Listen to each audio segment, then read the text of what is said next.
Halo sahabat YouTube, jumpa lagi di channel Adiknya Palu.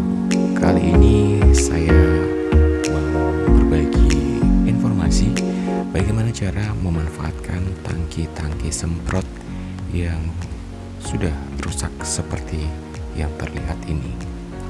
Umumnya kerusakan tangki-tangki semprot ini tidak lain adalah pada bagian pompa yang sudah tidak berfungsi lagi. Entah kenapa pada bagian ini sering sekali mengalami kerusakan. Apakah karena kondisi air dan obat-obatan yang masuk ke dalam tangki yang menyumbat, atau memang mungkin sudah termakan usia. Dan kalau kita mencoba untuk memperbaiki pompa-pompa dari tangki-tangki ini, biasanya tidak memakan waktu yang lama, maka pompa-pompa itu akan kembali tidak bisa dipergunakan lagi. Alhasil, satu-satunya solusi yang dilakukan adalah dengan membeli tangki yang baru. Kali ini saya mau berbagi informasi bagaimana cara yang bisa kita lakukan agar tangki-tangki bekas ini bisa kembali kita manfaatkan untuk dapat dipakai di kebun, di sawah, di ladang, atau mungkin untuk menyemprot rumput yang ada di pekarangan rumah kita. Nah, dari ketiga jenis tangki rusak yang terlihat tadi, inilah tangki yang akan kita coba lakukan eksperimen, karena cukup mudah untuk proses pengerjaannya, yaitu tinggal kita membongkar pada bagian pompa yang ada di bagian tengah ini. Setelah kita bersihkan tangki ini dari kotoran-kotoran yang menempel, saya akan mencari wadah untuk tempat menyimpan peralatan yang akan kita pakai untuk mengganti pompa dari tangki yang sudah rusak ini. Dan kebetulan saya melihat di sekitar saya ada sebuah jerigen plastik. Kemudian jerigen ini saya akan belah seperti yang terlihat di layar ini ya.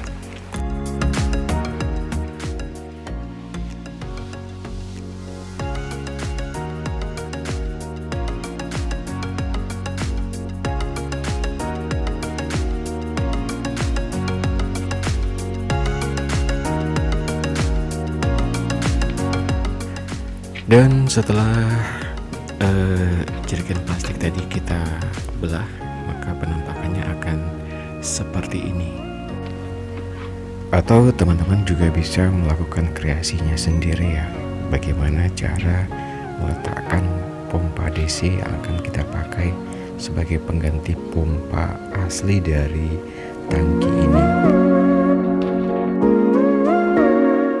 Setelah kita memposisikan jerigen plastik tadi di tangki, sekarang kita akan mendesain dudukan dari potensio yang akan berfungsi untuk mengatur kecepatan semprot dari air yang akan keluar dari tangki.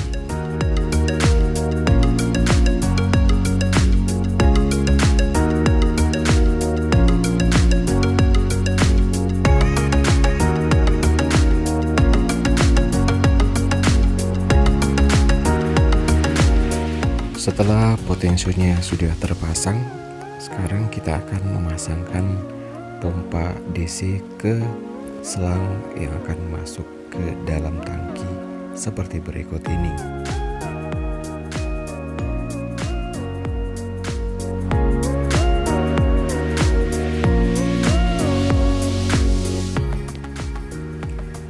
Jangan lupa pada bagian selang pengisapan sebaiknya kita memasang klem seperti ini ya. Tujuannya agar tidak terjadi kebocoran sehingga proses penyedotan air oleh pompa DC ini dapat berjalan dengan sempurna.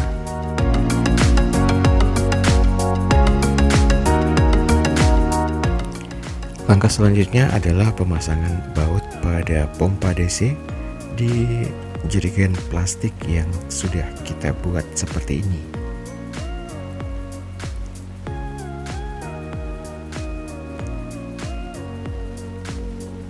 pasanglah baut di keempat kaki dari pompa DC ini agar getaran yang dihasilkan bisa teredam dengan baik.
Nah, setelah pompa sudah terpasang dengan sempurna pada dudukan yang telah kita buat, langkah selanjutnya yang paling penting dan harus dilakukan dengan cara hati-hati adalah langkah perakitan dari aki menuju ke potensio dan selanjutnya ke pompa DC. Ingat, perhatikan cara ini dengan seksama ya, jangan sampai salah pemasangan karena akan berakibat fatal pada potensio ataupun bahkan pada pompa DC.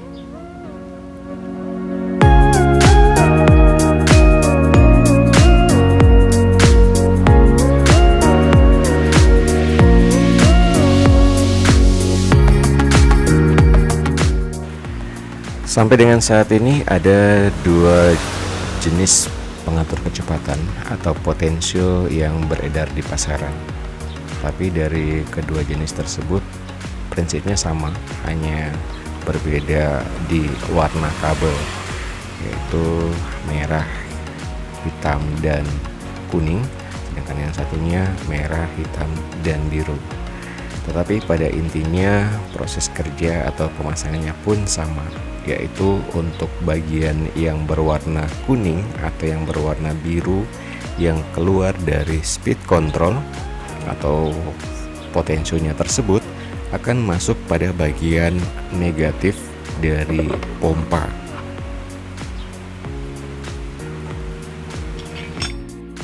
Sementara pada kabel yang berwarna merah dari speed control, kita sambungkan dengan kabel yang berwarna merah atau positif dari pompa DC.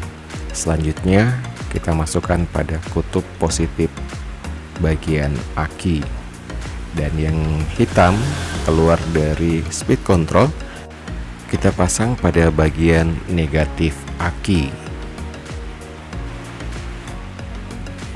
Nah, setelah selesai kita rapikan kabel-kabelnya dulu ya untuk sementara waktu, dan kita lakukan pengetesan.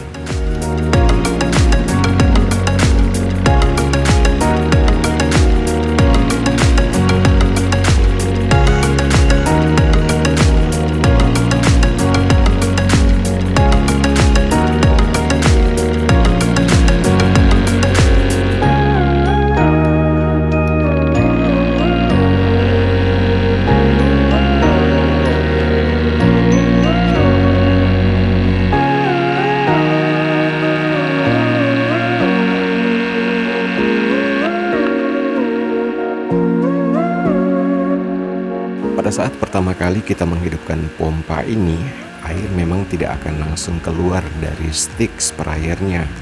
Hal itu dikarenakan proses pengisapan dari pompa masih sementara berlangsung. Kita tunggu saja sekitar 1 menit, maka air pasti akan keluar. Tapi jika airnya masih belum keluar, kita periksa kembali klem-klem pengisapan pada bagian pompa. Siapa tahu ada yang tidak terkunci dengan benar.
Setelah pompa tadi berhasil kita lakukan uji coba pada tempat yang sudah kita siapkan, sekarang saatnya kita akan menyatukan tempat dudukan pompa tersebut pada tangki yang akan kita modifikasi ini.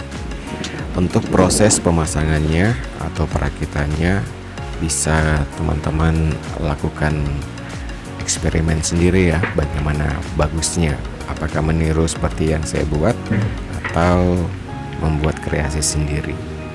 Nah, untuk bagian saringannya kita letakkan sampai posisinya betul-betul di ujung tangki seperti ini ya.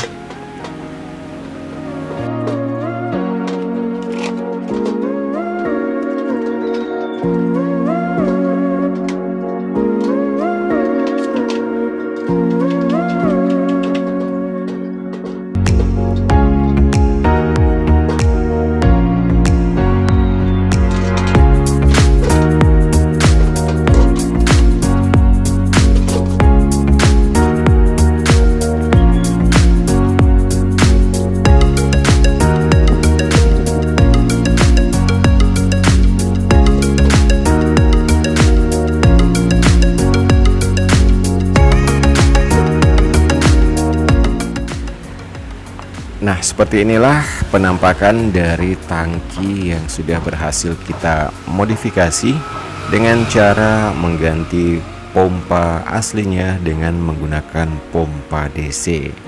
Sehingga tentunya dengan cara seperti ini kita tidak akan perlu repot-repot lagi mengeluarkan tenaga untuk melakukan pemompaan. Nah, seperti ini juga terlihat hasil dari modifikasi yang sudah kita lakukan.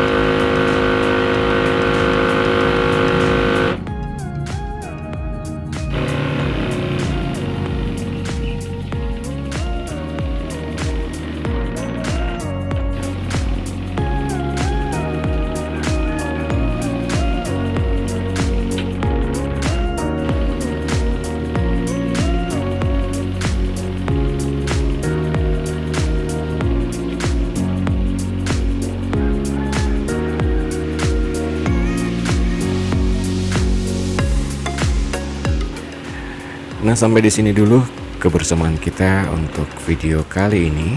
Harapan saya semoga sahabat-sahabat YouTube yang memiliki tangki-tangki semprot yang sudah rusak seperti ini bisa juga melakukan modifikasi dan memanfaatkan sehingga tangki-tangki tersebut tidak tersimpan begitu saja, dan tentunya dengan biaya yang lebih efisien.